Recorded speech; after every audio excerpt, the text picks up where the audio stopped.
Welcome into the CHGO White Sox podcast, presented by DraftKings Sportsbook, America's top-rated sportsbook. Download the app today and use promo code CHGO when you sign up. Welcome into Studio A of our CHGO offices here in the West Loop of Chicago. I'm Sean Anderson. You can follow me on Twitter at Sean_W_Anderson, and we have a full CHGO White Sox crew. Usually have the usual CHGO White Sox crew, but now we have a full boat here. We have 4 people. Vinny feels like he's falling off the rug. We'll start over there. You can follow our CHGO White Sox beat writer, Vinnie Duber, on Twitter at Vinnie Duber. Hello, Sean. Way over there, I see you. Hi, Vinny.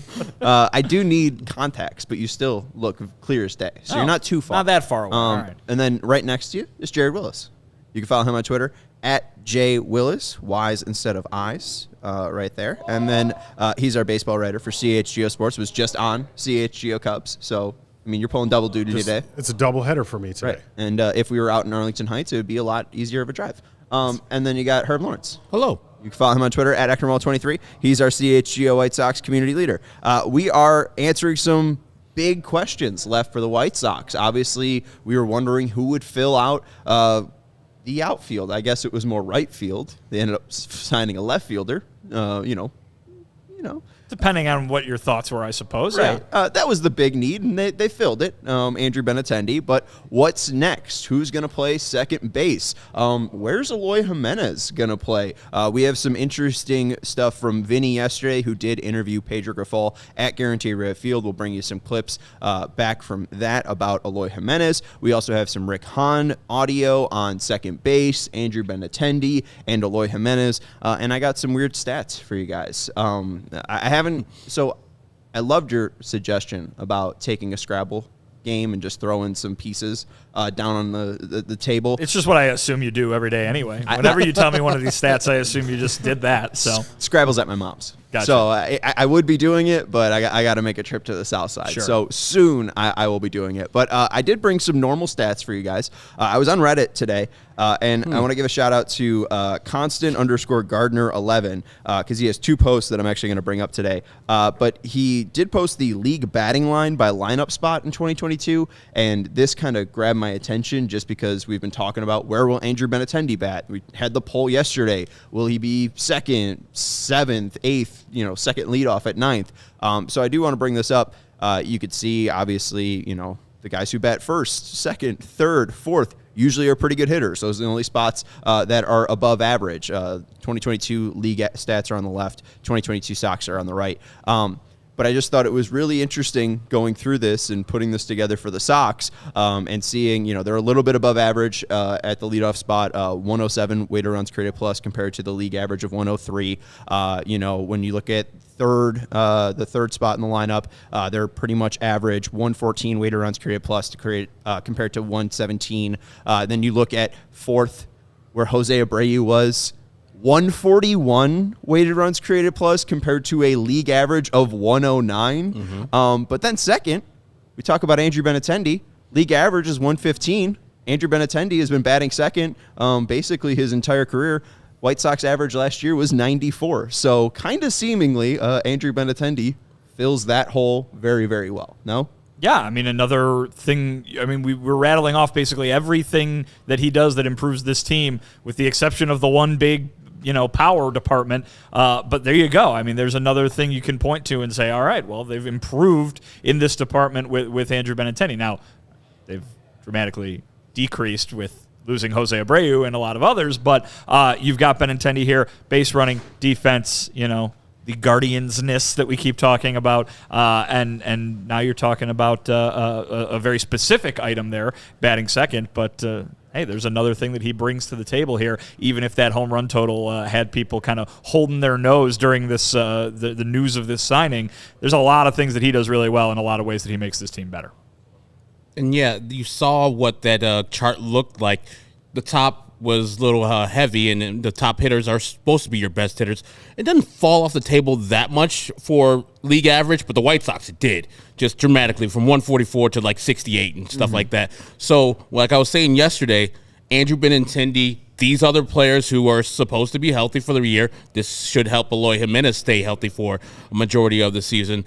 those players can just be league average. You could just have a fifth hitter that is at 99, and that's fine. You saw the ninth hitter the White Sox had is way above league average. If we could just be like a 78 OPS plus there, it's fine. It's not, anything you need to worry about at the back end of your lineup. But if you have just the roster of 100, 115, 120, 125, and then like 98, 87, you can deal with that. You saw on the thing, like the sixth hitter or the seventh hitter, they're like 70s. That can't happen. You can't have that, because then people pitch around Jose Abreu to get to the fifth hitter who's struggling, like a Yoan Moncada or Yasmani Grandal. Even then, with Jose Abreu, too, like a big thing about RBIs is he's coming up mostly last year with guys or 2 outs on. We see 94. That means they're usually not getting on base. They're usually getting out. So the ability for him to drive in Tim Anderson on a sac fly is diminished. But Jared, we really haven't gotten your thoughts on the Andrew Benintendi signing. What do you make of the White Sox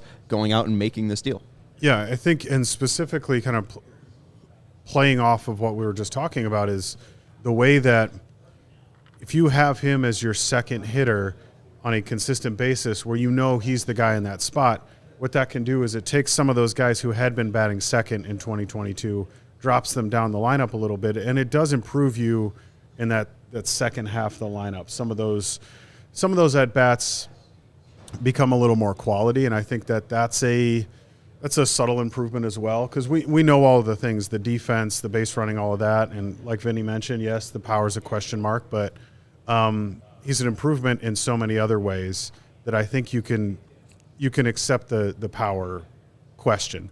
But yeah, just that's what stood out to me looking at that chart, was thinking about, okay, now if Benintendi is your guy at second, those guys who had been batting second before, where do they end up falling in the lineup? And well, it's a little bit of a wash, because you're taking your 3 or 4 hitter right out of that lineup, and then all those guys move up one. So it's kind of a little bit of a wash. But you're right in that who was batting, maybe not the majority of the season because he struggled so mightily, but Yoan Moncada, now we went into last year thinking he was such a good fit in that number 2 spot. Now he doesn't have to be a good fit in that number 2 spot. He can be a guy down batting 6th or 7th. You take Luis Robert out of there maybe, and he's more in a run production spot. Even someone like Yasmani Grandal, who has those great on-base skills that would make him a natural fit in the number 2 hole, can use that power that he has elsewhere in the lineup. Well, and to speak to your point there, we're talking about Yoan Moncada last year. He struggled mightily for the most part with the bat, but a couple things he did well. Runners in scoring position. So him not in the second spot this year, maybe in the 6th, 5th spot, more of a runs-driven in spot with Andrew Benintendi, maybe a Tim Anderson, Eloy and Luis and Robert in front of him. He has a better shot to drive in runs and be productive. Even if he's the same exact hitter he was last year, the numbers will look better because he'll have people in front of him to drive in, and he's clutch like that. Well, and two, I think it's not impossible when you look back at those 2022 stats, a way to run career plus of 107 for the first in the lineup. Like a healthy Tim Anderson should easily surpass that. So you see improvement there. Andrew Benintendi, we already talked about the 94 they got way to run career plus last year in that 2 spot. Andrew Benintendi, we talked about yesterday, his worst season was 99. So at worst, he's already an improvement. But he's usually around 115 or so. Third, we think Luis Robert can be an MVP. He should be able to hit 14% better than an average player. If you said, Luis Robert had an OPS of 747, it's probably an underperforming season for Luis Robert. So you'd think or hope that there'd be an improvement there. Yeah, and he was the guy going into the 2022 season that I was really high on, and I remember writing in our projections for the season, this is Luis Robert's year to really leave his mark on the American League, and it just didn't work out that way. So, there is kind of that glaring hole of, yes, maybe Benintendi makes you better in the 2nd spot, but the reality of now you no longer have Jose Abreu in that 4th spot. That's part of that wash that you're talking about. When you take him away, you get better in one spot, but you've gotten a lot worse in another. But the reality is if you get Yoan Moncada hitting more like we've seen in the past that he's capable of, if Luis Robert does start to take steps toward becoming the hitter that we thought that he was going to be this past year, That starts to fill in that hole. Jose Abreu, those are huge shoes to fill in a lot of ways. But it does start to look a little bit better when you think about those kinds of things. Yeah, and I know we are having technical difficulties. There is a chat saying we are on the CHGO Bets channel, so if you are trying to view us live, you probably wouldn't be able to hear me say this, but I just, for some reason, feel like I need to convey this really information. launched into something that really makes no sense from an audio standpoint. No, yeah, and truly, if you're not even watching this live, it won't make any sense. Oh, okay. The shows have You don't want to do that, the Lawrence. streams. You don't want to cross the Lawrence said. streams. Oh, Okay, so the Sox Show is currently on the Bets account. We don't need to stop, though. We're good to continue going. All right, cool. I'm just making sure. Steven doesn't have a mic, so I'm just, I have to just kind of keep talking into the mic, or people then are listening to nothing. Anyways. hi, people listening on the podcast. Hi, people. I do just want to go to, that 141 and seeing all that green for Jose Abreu probably does have you worrying. How are they going to replace that? Eloy Jimenez, when he returned in July to the end of the season, a weighted runs created plus of 154. One of the best in baseball. Yeah, right. That works. If you're worried about replacing a slugging of 463, well, Eloy Jimenez was slugging 523. Sure. I mean, the idea was that they had both of those guys. Yes. Yeah. Well, right. And they don't. But, I think the roster does take shape, and we're not even talking about Andrew Vaughn in the top four. I mean, it really does seem like it will be Tim Anderson, Andrew Benintendi, Luis Robert, and Eloy Jimenez. And like we said, if all of those guys are healthy, the White Sox should be better than 81 wins next year.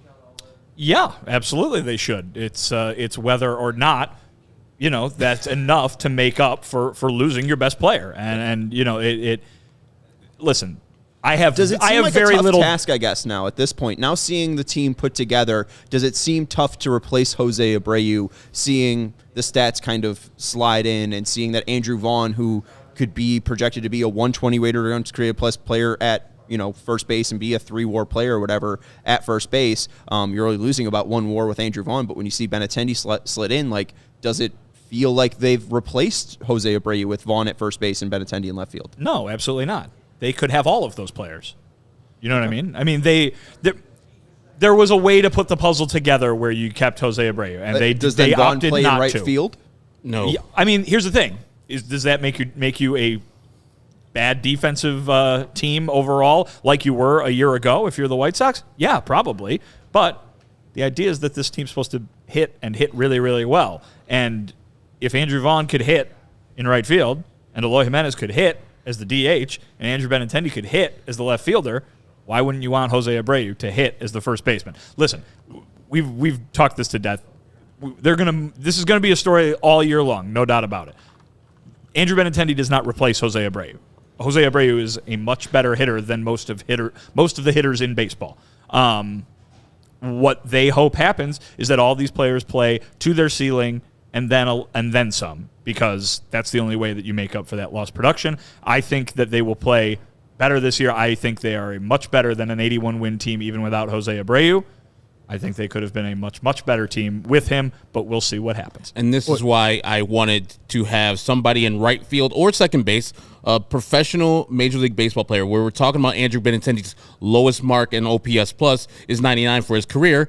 I know we're excited for Oscar Colas, but we don't know what we're going to get from Oscar Colas or Romy Gonzalez or whoever's going to be playing second. That's why I wanted either veteran second baseman, veteran right fielder, so we know what we're going to get. We're going to have a solid factor there where we're not going to get something that might fail. We don't know if Oscar Colas is going to be actually good at baseball his rookie year. So that would have replaced Jose Abreu in the aggregate with Vaughn, Jimenez, Benintendi, and then veteran right fielder, second baseman.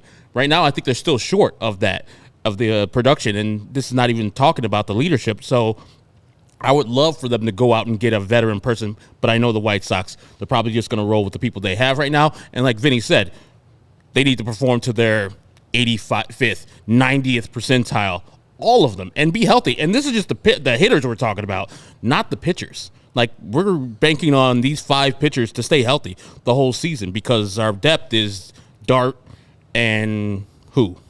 Here's the question. Sean Burke. Here's the question I think you were getting at. Are the White Sox better now than they were at the end of last season? on paper in the world where they didn't go 500 last year? The answer is no. Well, and I guess it would just, I guess it seemed like such an impossible task to replace Jose Abreu. So I guess, have they succeeded was more of the question. Yeah, and I think it starts to feel a little bit like that line from Moneyball about, let's find two guys who can fill this one spot. And not just as first baseman, but just across the lineup in general, where you're trying to fill in for the numbers that Jose Abreu put up. And in a world where maybe you had so much of the team underperforming or injured in 2022, it's also possible that in 2023, not that they're all going to overperform together or stay completely healthy together, but your luck can swing the other way too, where guys do play more closer to their 85th percentile, or some of the issues that caused them to go on the injured list last year, they are better at preventing or just less bad luck, that kind of thing. Those are factors too. But again, at the end of the day, it starts to feel a little bit like you're trying to fill this gap that was left with all these other pieces and hoping that all this other stuff works out. Yeah, and we'll talk about the other stuff and some of the other unanswered questions in just a second. We're going to take a quick break. Just like Major League Baseball, the fans, the tradition, the glory, there's nothing more thrilling than college football, and it all comes down to the national championship game happening on Monday. Our go-to betting is DraftKings Sportsbook, one of America's top-rated sportsbook app.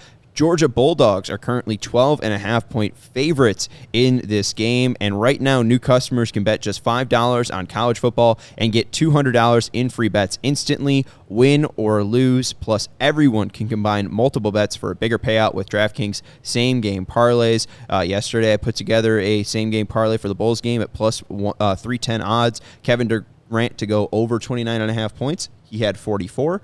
Kyrie Irving to go over 27.5. He had 25. So that bet didn't hit, but it was a fun way to watch the game. So download the DraftKings Sportsbook app now. Use code CHGO, and new customers can bet just $5 on college football and get $200 in free bets instantly. That's code CHGO, only at DraftKings Sportsbook. Minimum age and eligibility restrictions apply. See show notes for details. And, Steven, I'm glad you're here for this because you're our golf guy. Right? You're the guy who gets all these compliments on and off the course with your Pins and Aces apparel. They are the official golf apparel partner of CHGO. Steven loves his Pins and Aces gear because they're family-owned golf and apparel business, and they make amazing polos, hats, golf bags, and our favorite, beer sleeve. It's an innovative product that allows you to store 7 beers right inside your golf bag and keeps drinks cold the entire round. So you can prep for, your 18 holes already, and you can go out into your garage, put the beers in the beer sleeve, and practice drinking 7 beers. And I think it'd be a great way to waste time this winter. So check out pinsandaces.com and use code CHGO to receive 15% off your first order and get free shipping. That's pinsandaces.com, code CHGO for 15% off your first order and get free shipping. All right, let's get into some sound here because Vinny did talk to Pedro Grifol. We also you talked to Rick Hahn as well. So we got some insight on some of these lingering questions here. And I think the biggest one will be who will play in right field. And a wrinkle was added. You just wrote about this on allchgo.com. Doesn't seem like it's going to be Eloy Jimenez, but it could. Well, here's the thing. Everybody hears Pedro Grifol say, Andrew Benintendi's here to be the left fielder. So I called up Eloy and I said, keep practicing outfield, maybe even practice a little right field. And everybody goes crazy as if Pedro Grifol said unequivocably, they get that one? Yeah. Eloy Jimenez is going to be the everyday right fielder for the 2023 Chicago White Sox. That's not what he said. And basically we're going to play what he said. And the big takeaway, though, is that Eloy Jimenez played some right field in the minor leagues, a not insignificant amount of it for even after he was traded to the White Sox organization. Here's a guy who, in a pinch, might be able to play some right field. Eloy Jimenez, everybody knows, is best suited for DH given his defensive shortcomings that he has displayed over the last few years, particularly the shortcomings that prevent him from staying healthy. But hey, there's going to be a day when Oscar Colas needs a day off, or Andrew Benintendi needs a day off, or Andrew Benintendi is on the IL, or Oscar Colas is on the IL. And they say, all right, Gavin Sheets can start in right field against the right-handed starter, but we're going up against a lefty today. Boy, it sure would be nice to have both Eloy and Yasmani Grandal and the backup catcher in the lineup all at the same time. Why don't we send Eloy out to right field for a few innings? Yaz can DH. This stuff happens during a baseball season. It's not set your lineup on opening day, and that's what it is for 162 games. Pedro can talk about it, as he did yesterday, but I think that's your takeaway. There's 150. I'm trying to calm everybody down here, Sean. In 2022, the White Sox had 158 lineups, so there might be 157 this year, just with all the different ways that a lineup can be created. So let's get some insight from Rick Hahn and Pedro Grifol, and I do love this Rick Hahn audio because it kind of sets up the Pedro Grifol audio, and I do think it's interesting just to see how this general manager and manager want to or intend to work together. So first, let's hear Rick Hahn on Eloy playing the outfield. I'll leave. I think that's a better question for Pedro, who will be available tomorrow, and he can explain to you sort of how what we've talked about in terms of Eloy's role going forward, as well as the conversations with Eloy. I will say I still expect Eloy to be available and play some outfield. The positive, if you want to take some positive development out of his limited availability last year, was that Eloy showed that he could thrive in the DH spot offensively when that was his primary spot. Obviously, a lot of players we've seen over time takes a period of time to adjust to that role. And Eloy certainly showed that he's able to produce as a primary DH. Again, that said, I still think there's going to be some opportunities along the way for him to play in the outfield. Yeah, and like he said, he'll kind of let Pedro talk about it a little bit more in depth, but like Rick said, there's opportunities for him to play in the outfield. Not he will be the outfielder, but you did have the chance to speak with Pedro Grifol. We did want to let you know the audio was a little bit messed up with people talking in the background. It is, though, a great opportunity to hear Pedro Grifol still talk. So here is Vinnie asking Pedro Grifol about Eloy's opportunities in the outfield in 2023. You said during the press conference that Andrew's here to play left field. People wonder what's that mean for Eloy Jimenez.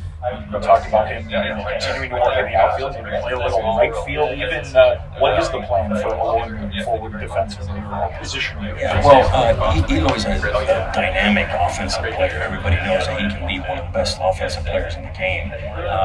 And obviously, when Benny comes in as a left fielder, that's what Eloy's a player. But in speaking to Rick, Eloy has also had some experience in right field. I think when he signed, he played some right field. So I talked to Eloy. He's all in. He's a professional. He knows what we're trying to do. And I told him that obviously Benny's coming here to play left field. I need you to continue to practice on the left, play some right field just in case there's a need out there in right field. And he said, whatever it takes to win baseball games. I'm in this thing to play October baseball, and that's what this is about. And I said that's all we need to hear. Our job is to keep Eloy in the lineup throughout the whole year, and if we can do that, he can stay healthy, and I know that he'll have a big year for us. And his job is basically, and I think that was the biggest takeaway, their job is to keep Eloy in the lineup no matter what. So what do we make of Eloy getting these opportunities in right field? I'm not too as opposed to it as I would be normally. I just want Eloy in the lineup and less exposure to the outfield, less playing time. And I know Eloy's just a fun-loving guy, wants to prove his wares out in the outfield. Eloy, I don't even know what the outs above average is, but for the most part in 2021 and 2022, when he played left field, I was like, all right, that's serviceable left field where I'm not worried about him actually catching the ball. He can do a good job in left field. Right field's a different beast out there.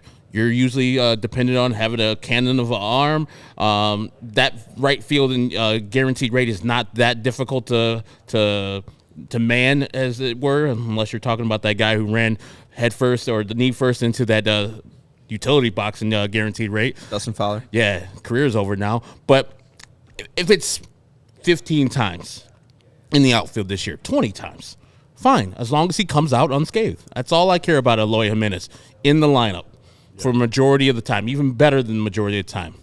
That's all I care about. Yeah, I think the main thing with Eloy is about getting his bat in the lineup, and having him do what he's capable of at the plate and keeping him healthy so that he can do that on a consistent basis. So I think the right field question at the end of the season, we'll look back on it and say, I don't know why we're really worried about that all that much, because I don't see him playing there a whole lot. Or when he does start in right field, it's probably going to be a lot of he plays the first 6-7 innings or so, defensive replacement in a close game, defensive replacement comes in and handles the last 2 innings. I don't think it's going to end up being that big of a deal. And Vinny, like you said, too, it's not like Benintendi is going to play left field 162 times. He's going to get his time there. He might play at 150. Yeah. But that's still a dozen games that you got to cover. Yeah, it leaves you 12 games that need to be covered by somebody. DH, there's a lot of flexibility. And really, honestly, that's the kind of problem that you want your manager to have. You want him to have to figure out, I've got these good bats. Where do I find the spots to get them up to the plate? That's what you want Pedro Grifol wrestling with as he's making his lineups. To be fair, Benintendi, 120 games in left field last year, 1 as a DH, 4 as a pinch hitter, no other opportunities in right field or left field. I'm not sure if they want to move him outside of that, but he's not going to play 162, I guess. That's kind of what we were meaning. There's 12 times where he might play third base for a random reason. Why not have a 4th outfielder, though? Gavin Sheets is on the team. I think that they're just kind of getting too cute with it. Like, I understand Eloy Jimenez is still a good athlete, but you saw the nervousness that he had post Minnesota injury. This is a guy that athletically, when you look at his sprint speed in 2021, he was like 60th percentile. Why then in 2022 was he at the 16th percentile? Probably because he was nursing an injury or just afraid to really push that because he wanted to stay healthy. And then you also look at his arm strength. The big thing about playing left field or right field is, do you have the arm to play right field and make those throws to third base and home? Eloy Jimenez, for his entire career, has had an awful arm, has a bad arm for a right fielder.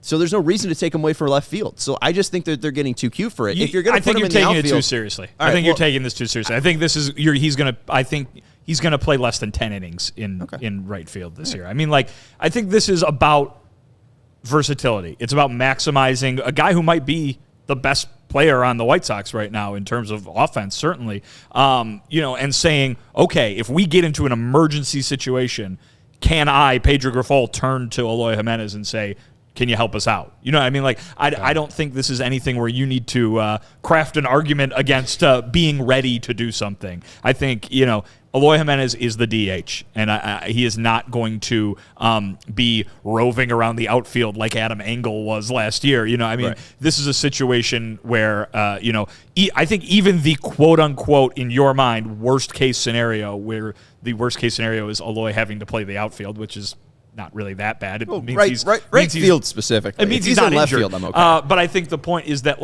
let's say Oscar Colas falls on his face in spring training, which, again, the excitement level that they have over him, it doesn't seem like that's going to happen. And they're like, all right, he cannot be a major league player from day one.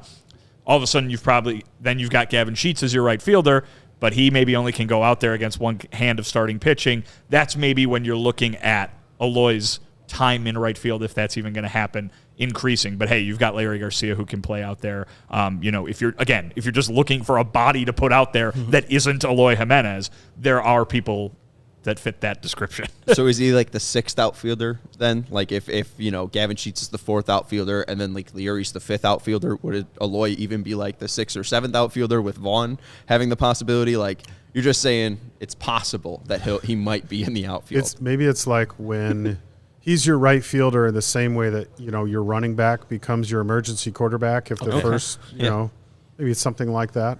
Or like Larry is the emergency catcher, that type situation. Right. Yeah. It was Danny Mendick, right? It was Danny Mendick, but not after. And now he's the emergency catcher for James McCann in New York.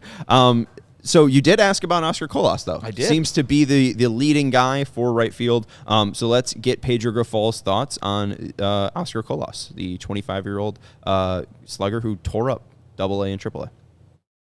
Rick has mentioned another young guy when talking about right field and Oscar Colas. How much have you been able to see of Oscar, and is he a guy that could make a big league impact, as soon as opening day next year? Oscar lives in Miami, and he's the last 3 weeks he's been working with Mike Tozer and Jose Castro down in Miami, and I've seen him quite a few times.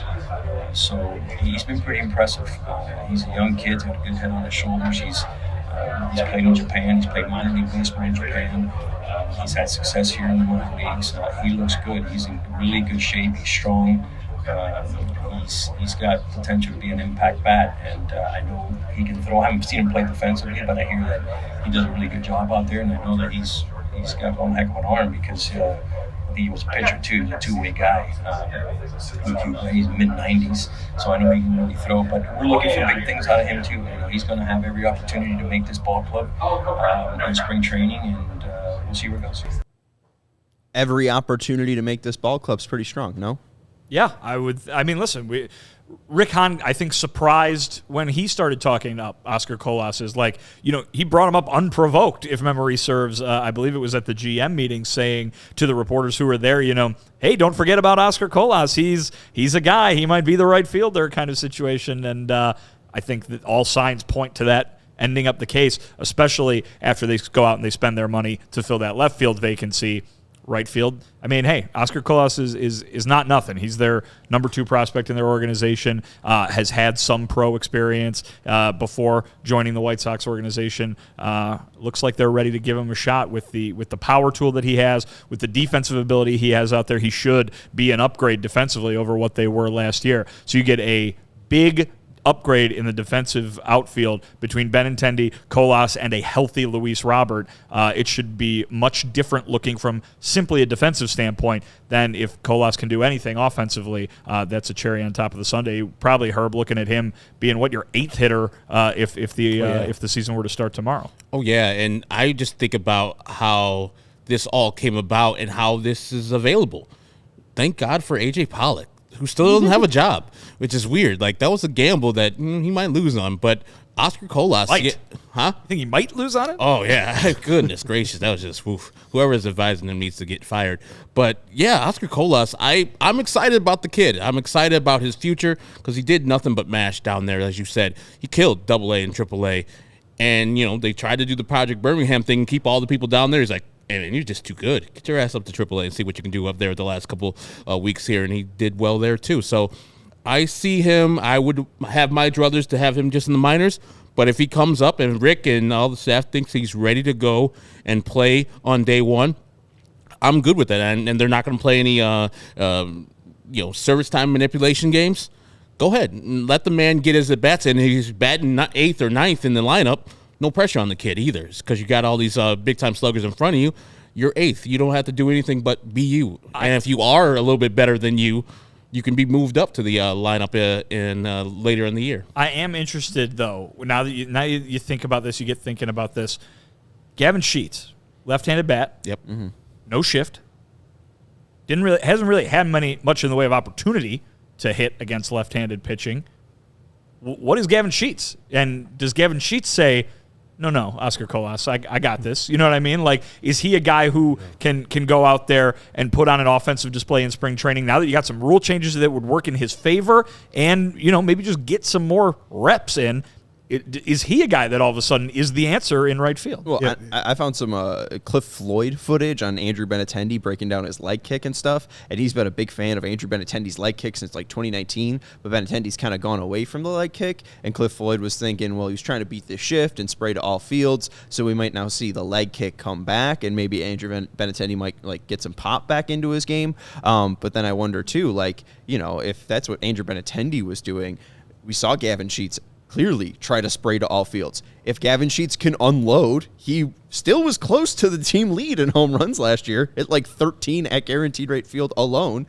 That might be some massive right field power that, might be Colas out.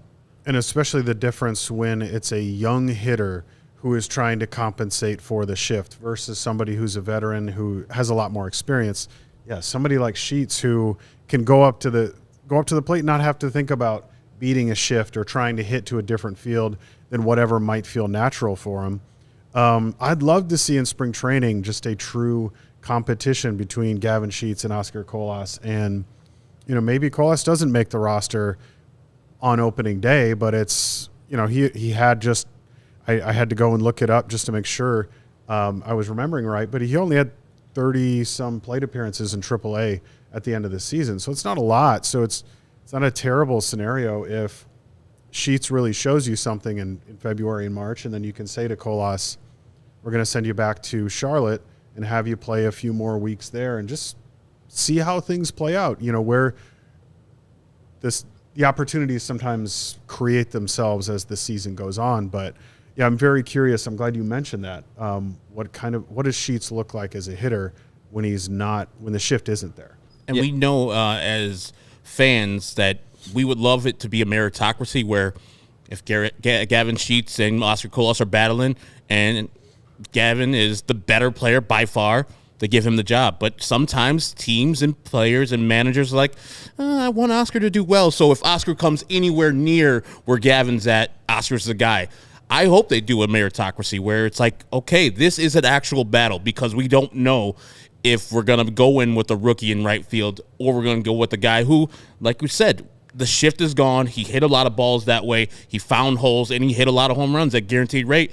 Maybe he's the better of the options because of our offense, and then Oscar Colas is the better of the options because even if he can't hit Major League pitching as yet, we know he's going to glove it in right field. We know that Gavin is a deficient right fielder. Well, and the one thing, too, you talk about Gavin Sheets not having that opportunity versus left-handed pitching. I can't find the exact numbers. If I give the number that I did find, which I don't think is right, Oscar Colas apparently hit 400 versus left-handers. Pretty good. Pretty good. I don't think it was that good. But I do Oscar think ball game. Oscar ball game. Oscar RC. But I do know it's like above 300. Like that was the one thing that I don't think he was really hitting for power against left-handers, but he was still able to take that swing and still be effective versus lefties. So that might be the big decider between Gavin Sheets and Oscar Colas. It might be the defense too, because Colas is a better athlete, but Colas might be able to go up against both-handedness. Well, or you got a good defender in Oscar Colas. You got a guy who can hit left-handed pitching. Ball go boom. And Gavin Sheets can hit right-handed pitching. Is that your platoon? Straight platoon. Right. And can Oscar Colas kind of serve as not the fourth outfielder, but a fourth outfielder, a 3.5 outfielder, where you can bring him in because he plays defense well, and you can bring him into the final 2 or 3 innings of a ball game, to replace Gavin Sheets in right field, or on a off chance day where Eloy Jimenez might be out there, but. I think there's a lot of things that maybe we haven't thought about because we're trying to think of like, hey, there needs to be a right fielder. Yeah. Maybe there's a universe in which there is some combination of multiple guys. Right. Leary, Gavin Sheets, and Oscar Colas. Well, and maybe Leary just becomes your infield, your backup infielder. You know what I mean? And you can have a floater anyways. You can dedicate that roster spot, to Colas, and then your backup infield roster spot can be dedicated to Leary, even though he has the versatility to go elsewhere. And especially given that they don't really have a second baseman right now, so you're going to need some fill-in in that spot in your infield to begin with because there's not really a committed person to that position. And I think I'm okay with having one spot in the lineup where it's not necessarily a guy, but I don't know about 2 of them, and it's been a few years now of the second baseman du jour, and I'd kind of like to see them have someone a little more steady in that spot, especially given going back to what we talked about with the shift, where middle infield defense now becomes even more important. Who the White Sox have playing second base becomes a more important question. Yeah, and that's a natural segue. What so a I'm going to segue. take it. Right. I mean, it's a professional. It's almost as right if here. I knew. And I was gonna go into movement profiles and bat paths, but I guess I'll just hold that. But we'll see how good Oscar Colas is against straight four-seam fastballs, and maybe that's what they go with the platoon because Gavin Sheets can hit cutters and sinkers well. Anyways, let's get into an ad break here. We got to get you the DraftKings pick of the week, and I made this one early, but you can still get in on the action. Maybe just not at the great price that I got. I got the Vikings to lead the first quarter against the Bears on Sunday at plus 115 and them to lead by minus 1.5. So basically they just have to lead by a safety or more, and they're going up against Nathan Peterman. And the last time the Bears and Vikings played, Vikings were leading by halftime by 21. So if they were to lead by 21, that would be a win on the DraftKings pick of the week. So make sure you're downloading the DraftKings Sportsbook app. Right now, you bet any $5 for new customers. If you bet any $5 bet on any team, you do get $200 instantly in free bets. So make sure you are downloading DraftKings Sportsbook app and using the code CHGO when you sign up. See show notes for details, and minimum age and eligibility restrictions apply. We also got to let you know about Chi-Town Cornhole. They make the best cornhole boards out there. They are the #1 cornhole provider for Chicagoland and Illinois since 2007, and their signature box style design can be digitally printed, covered in vinyl, and painted, and their cornhole boards come with built-in drink holders, recessed in on the back, LED lights that light up the hole, and my favorite, exterior handles for easy carrying and handcrafted scorekeepers. This is a veteran-owned and operated business, and they can ship anywhere and offer local pickups.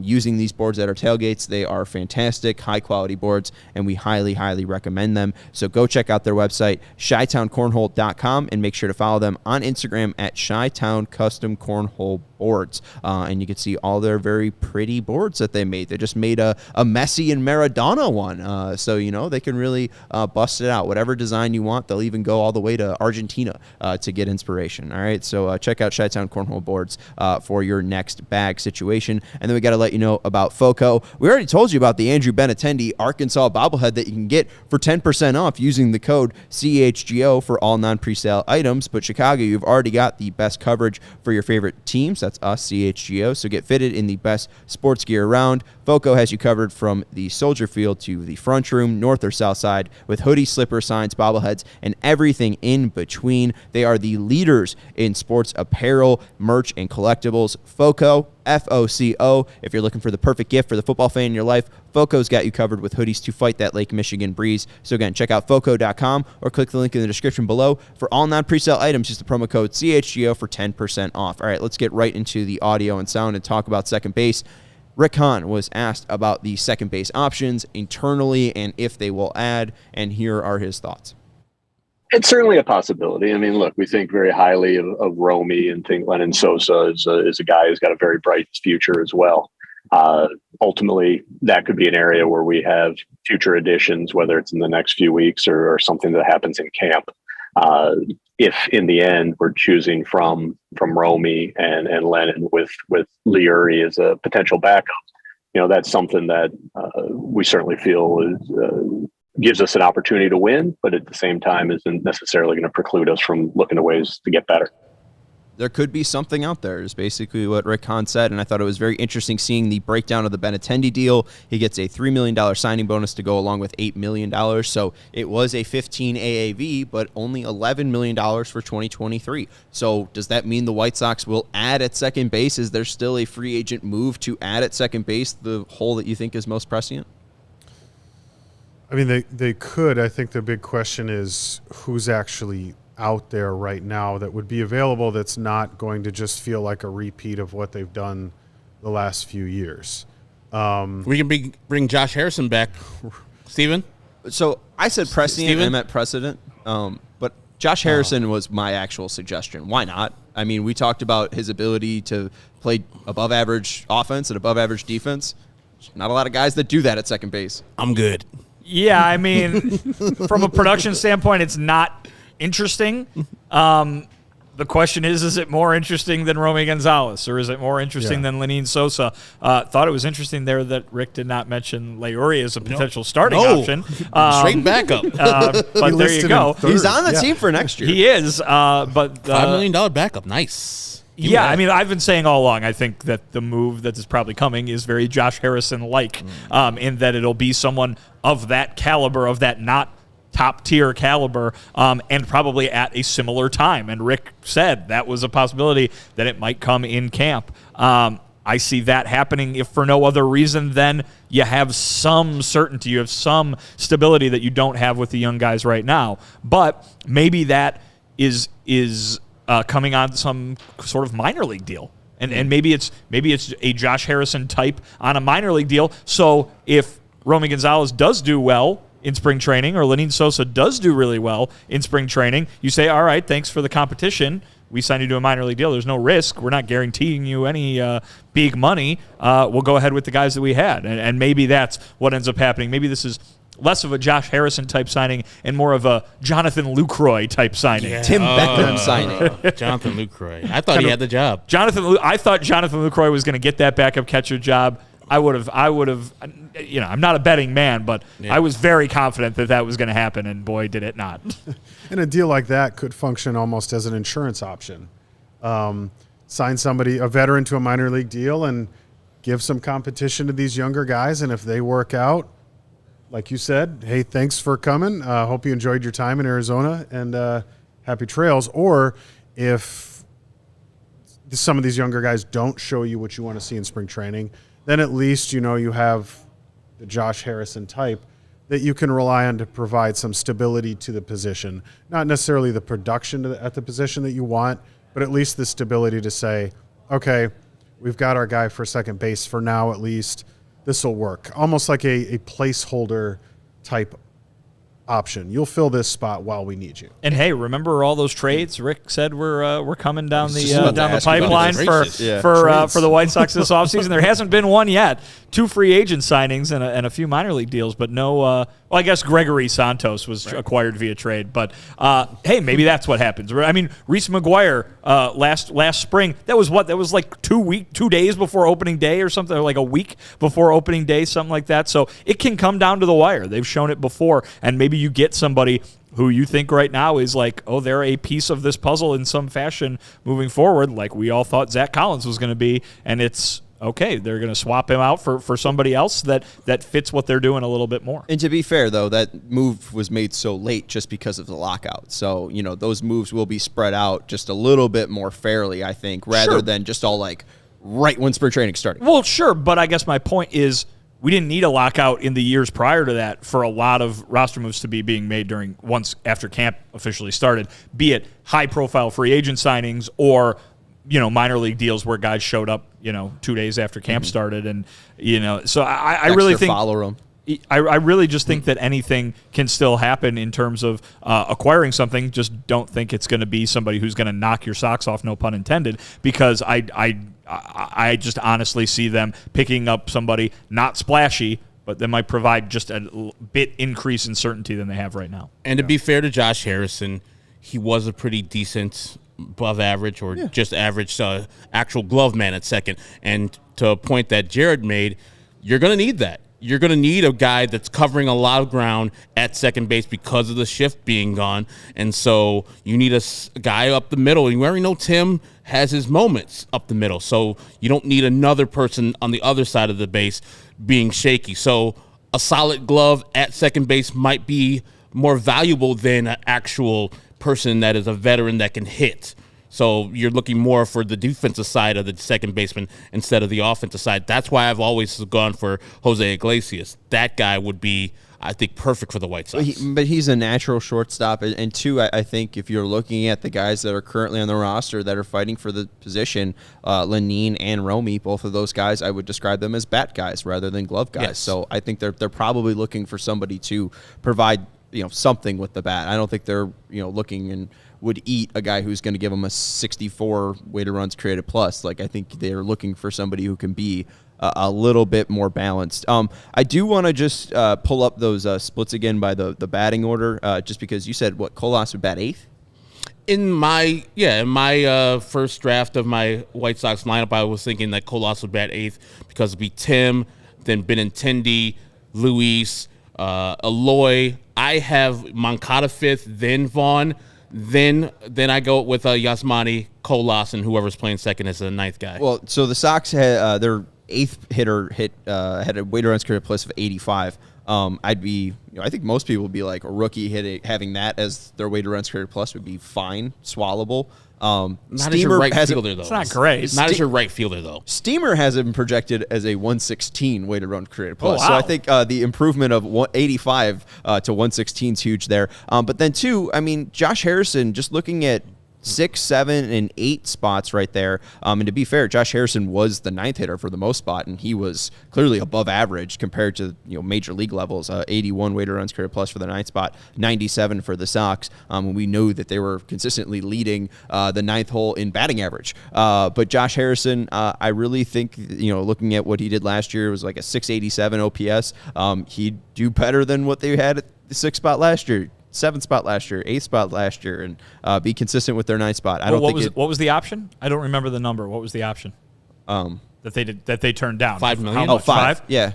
Could they get him on one for less than that? Probably. I mean, yeah. There you go. Maybe it was all a money-saving move in the end. You know what I mean? But maybe it's just maybe it's our last option, and if we miss out on you, we miss out on you. But if we could rekindle it, we could rekindle it. And hey, he was maybe doing they like a just give him- chopper. He should do like a moped. Well, that was my A joke. Vespa? That was my joke because Harrison was always way up here, and Jose Abreu was like this. He's driving a little Vespa. Love it. Yeah. Did Rick This baguette in the back. make any jokes about not making any trades or making all these free agent signings? I did listen to the Zoom thing, but I'm surprised he made some joke about Merck, about the Michigan touchdown or whatever. But Michigan, they're always talking about Michigan. There's other schools Michigan out there. men. There's other schools. No, I kind of asked him about that. I kind of asked him about, you had said probably not going to be doing a lot of free agent signings and probably not going to be doing a lot of big free agent signings. And then here they are handing out the biggest free agent contract they've ever handed out. And he kind of said, just kind of sometimes things happen differently than you think. And, I had mentioned when he made those comments, kind of his history of wanting and sometimes failing to set expectations correctly. Maybe that was, this time around, maybe that was in his mind when he made those comments.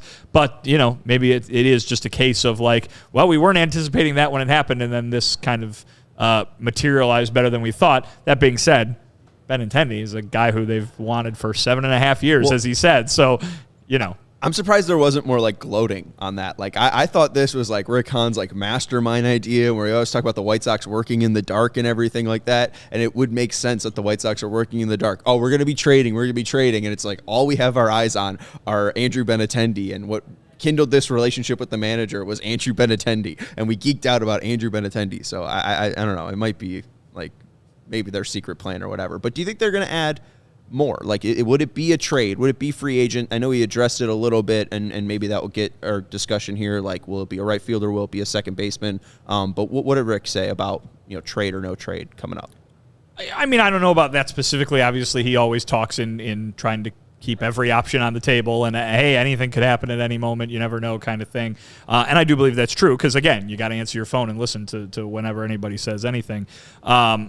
I don't think anything huge is going to happen, but I also think there's going to be movement at second base based on what he said. I know he also said that they'd be fine with what they got, but I think they're going to bring in a veteran to play second base. It might not be anybody that gets any of you very excited, but I think they'll bring in a veteran to at least see what they got at second base. I think you'll see another Johnny Cueto style, or Irvin Santana style, as I always like to call it, signing minor league deal for a guy who's done it before and might surprise you or might be willing to stick around. And, they've had guys in the past like Vince Velasquez last year, like Ross Detweiler a few years ago, guys who, are willing to play that role, that I'll do anything role, willing to go into the bullpen and be a long man and wait their turn for a spot start to come up. Davis Martin did a really good job last year. They've got the ability to keep Davis Martin in AAA. They don't need Davis Martin to pitch out of the bullpen in a long role if they can sign somebody and convince somebody to come along, provide them with some more depth, but also do that job and as a major league bullpen arm. Could be Garrett Crochet. Do you Probably think not. They're going to give a hype video for this person when they sign him, like the Pirates did for Vince Velasquez? No, because I don't even think Clevenger got a. Did Clevenger get a hype video? I don't know. They're not big on the hype videos. Benny got one, though. They're big on the photoshops. They like the photoshops of the guy in the New Jersey and everything. So I think you'll see that over instead of a hype video. Yeah. Ooh, we got Vince Velasquez. Come to your Pittsburgh games now. VV's here. Pirates just signed Rich Hill as well. So that rotation is going to be menacing in Watch out for 2017. There are 3 players that I know of that are making a base salary of $8 million. Mike Clevenger, Andrew Benintendi, and this is in 2023. Mike Clevenger, Andrew Benintendi, Rich Hill. Those are the only 3 that are making well, just the ones that I know off the top of my head. okay. So it's just like one of those is not like the others, I feel like. Rich Hill, I don't understand at 43. I mean, it just pays to be left-handed, truly, at this point. So, hey, kids. And I'm just happy that he's still in baseball because the list of players who are older than I am has gotten really short.